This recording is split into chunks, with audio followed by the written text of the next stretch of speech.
Good morning, I'm Dave Christie with your LaRouche Organization Daily Update for Friday, September 12th. Before I begin the video, if you have not signed up for today's International Peace Coalition meeting, go immediately to the Schiller Institute website and sign up.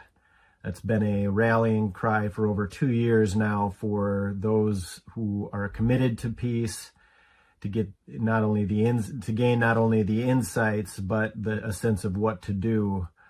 We have important meetings coming up and interventions that we will be doing around the UN General Assembly, particularly the call for the Uniting for Peace formula, and to get the entire UN General Assembly to sign on to that and stop the horrific genocide underway.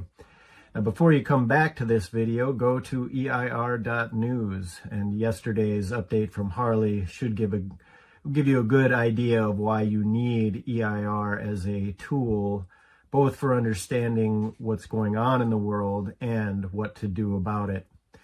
Now, yesterday was September 11th, as you know, and I think it's important to reflect on that given the current crisis that mankind faces itself in. Now, that operation launched 24 years ago was to initiate a process to stop the emerging, the nascent idea for a new paradigm that was emerging in the years before September 11th occurred. And it's important to reflect on that given the current dark age that we are presently in. And I say that from the standpoint of those within the transatlantic community, because we are not seeing what is unfolding, why 9/11 was actually launched to stop what is the emerging new paradigm today.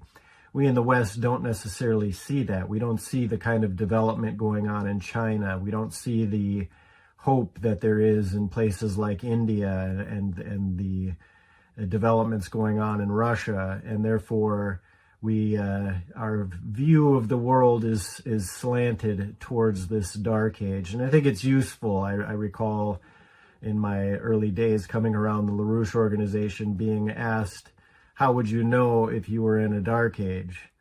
And I think, certainly for those before the Renaissance asking that question, they may not have been able to ask that question because they may not have been able to see the future potential that became with the Renaissance. And I think that's a relevant question for us to ask ourselves today, given the dark age of war, of political chaos that we see unfolding around us, some of which I'll come to in a moment. But I think on the subject of 9/11, not to get too autobiographical or personal, it's useful to reflect for me that, number one, many of the kids coming out of college these days, they weren't even born at the time of September 11th, whereas I was, a young adult at that time, and was certainly a wake-up call or a point of waking up and saying what is actually going on in the world. It happened to be that just a few months later, I was driving by a LaRouche table set up at a post office, and they had a sign, "If you think Osama bin Laden did it, welcome to Disneyland." So obviously I stopped to figure out what was going on. Now, walking away from that literature table, I was given a report that we put out on the creation of a world land bridge. And I think that's a useful reflection point given what's going on in the world. Now, I think, there's a whole question of who did 9/11. Different theories out there. Certainly the Saudis were involved with Prince Bandar's role in bankrolling some of the terrorists. Of course, Osama bin Laden was a Saudi. I recall that Mr. LaRouche was insistent that it was not the Saudis per se, but rather their role as British agents. There are others that have questioned the role of Israel. All of these questions are important, and we need to get to the truth of that. But in evaluating these kinds of incidents, it's important to ask cui bono, who benefits? And I think I think this is a relevant question given what's unfolded in the last couple of weeks, both to the positive, what has occurred in the meetings coming out of China and Russia around the Shanghai Cooperation Organization meeting, the important events that occurred in Beijing commemorating the end of World War II, and the potentials existing around the Eastern Economic Forum. So all of that is useful to reflect in terms of where we've come since September 11th.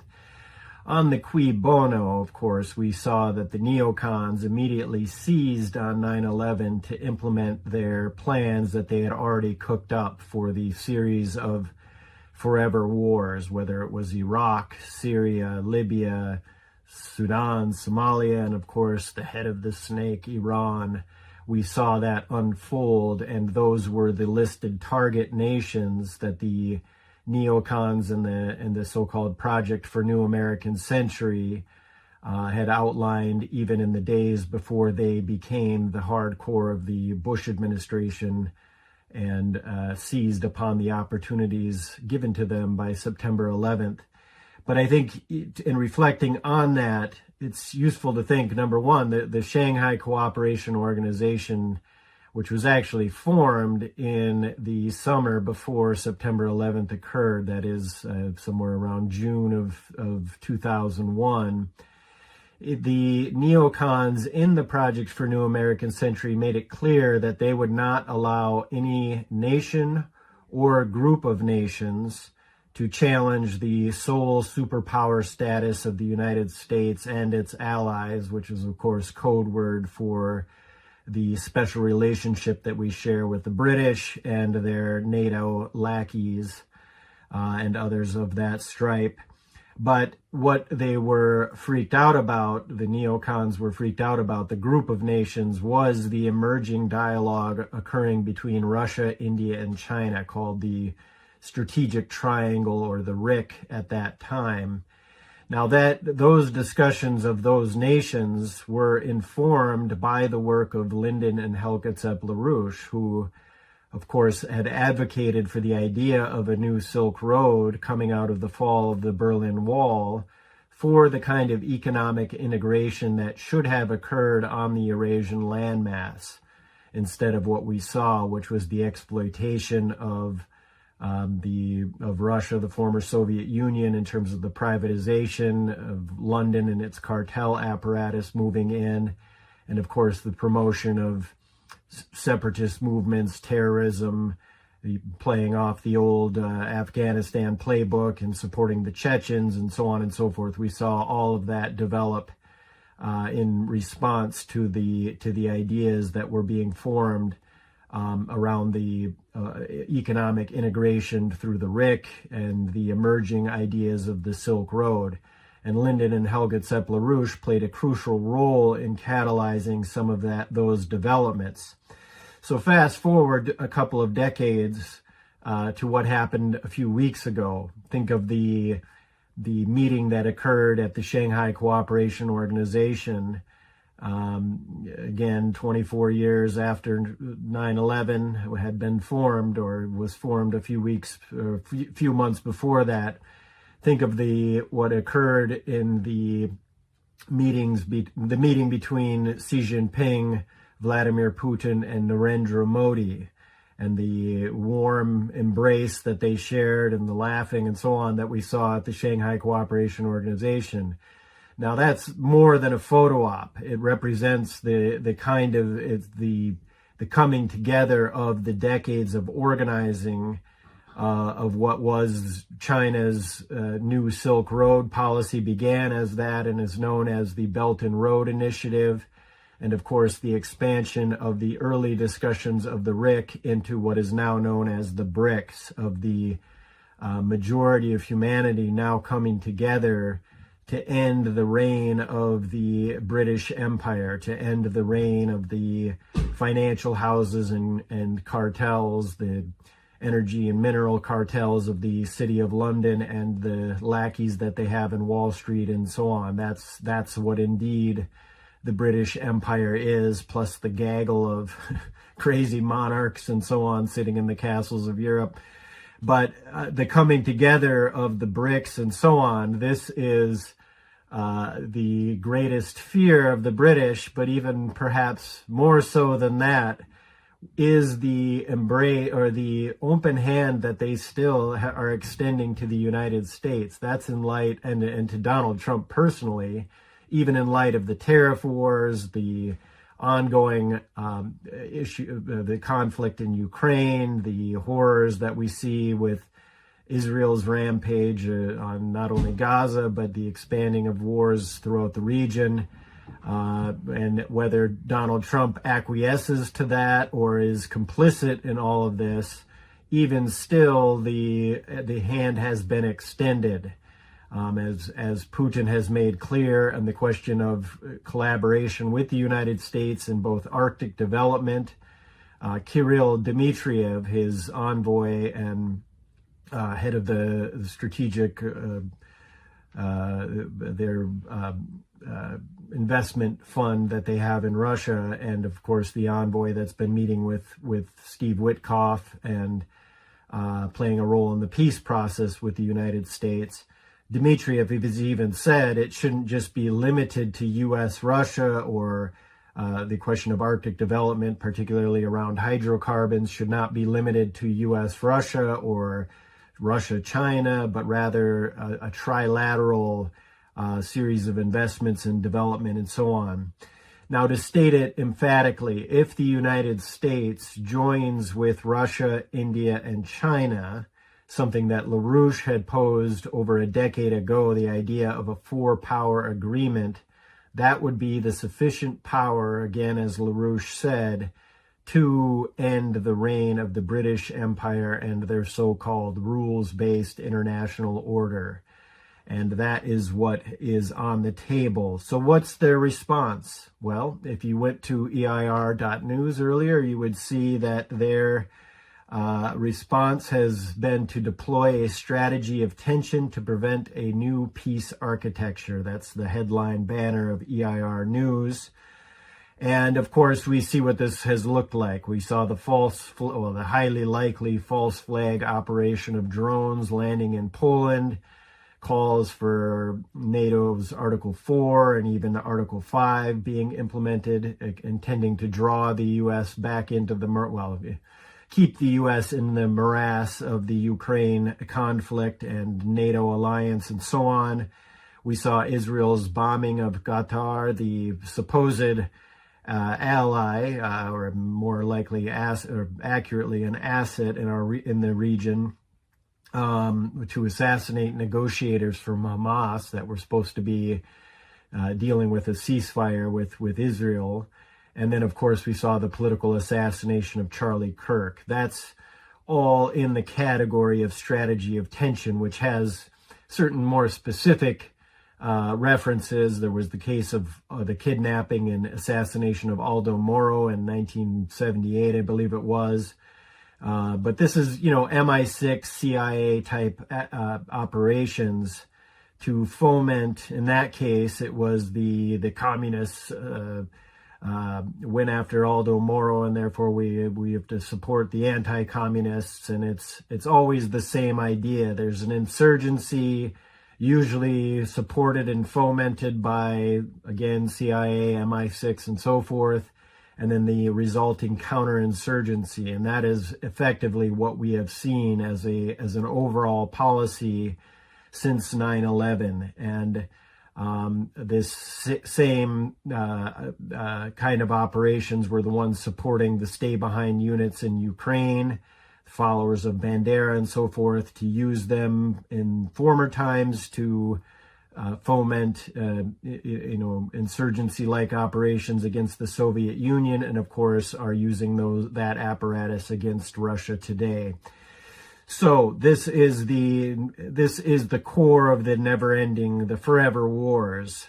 So what do we do about this? Well, certainly it's not to take the case of the assassination of Charlie Kirk and turn this into left-wing extremists. Certainly they could be that, but they would be and other questions that are raised about possible Ukrainian role in this, given that Kirk was on the Center for Countering Disinformation list, labeled as an information terrorist, as many of associates of Helga LaRouche, including her herself, as well as Harley and others that have worked with LaRouche over the decades. They're also on those lists. Those all should be investigated, but it has to be investigated from the standpoint of the intelligence agencies behind them, the ones that orchestrated the strategy of tension eons ago and would be interested in doing the same today. Now, on the matter of the drones in Poland, it's of note and useful that Trump did say that it could have been a mistake. Regardless, I'm not happy about anything to do with the whole situation, but hopefully it's going to come to an end. So useful that he has not taken the bait on the drumbeat for confrontation with Russia over this matter, Article 5 and so on of NATO. But ultimately the solution to all of these conflicts, whether it be Israel-Gaza, whether it be the situation in Ukraine, whether it be the domestic political turbulence, we have, of course, the apparent regime change operation going on in Nepal, critical for China-India relations. We have, the political turbulence in France. None of this can be resolved unless you go to the higher principles of a new paradigm. Nobody within these nations, just as people in the Dark Age sat there, are not going to be able to see a way out unless they have a vision of what the future can be. And that is what Helga LaRouche has not only organized, but is calling for everyone to sign on to her petition. You should sign on to it as well. It is entitled, "The Nations of the West Must Cooperate with the New World Economic Order." And she makes it clear there's no solution in the present paradigm organized by the City of London and Wall Street and their rules-based international order. We must collaborate with the emerging new paradigm. So I encourage you to go to the Schiller Institute website to sign on to that petition. And as well, join again the International Peace Coalition today. There will be discussions of the interventions that will be had at the United Nations with friends and collaborators of the Schiller Institute and the LaRouche organization. That's important given the UNGA is now in full swing, or is in swing now for the rest of the month.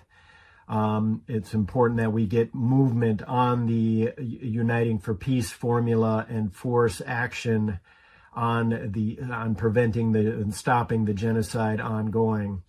So again, all of this, the only way to resolve it is for the United States to join this international movement afoot, as we've seen over the last couple of weeks. Join the four powers dynamic, or join in a four powers arrangement and end the reign of the British Empire forever. So that's your update to today. Stay tuned to the LaRouche Org.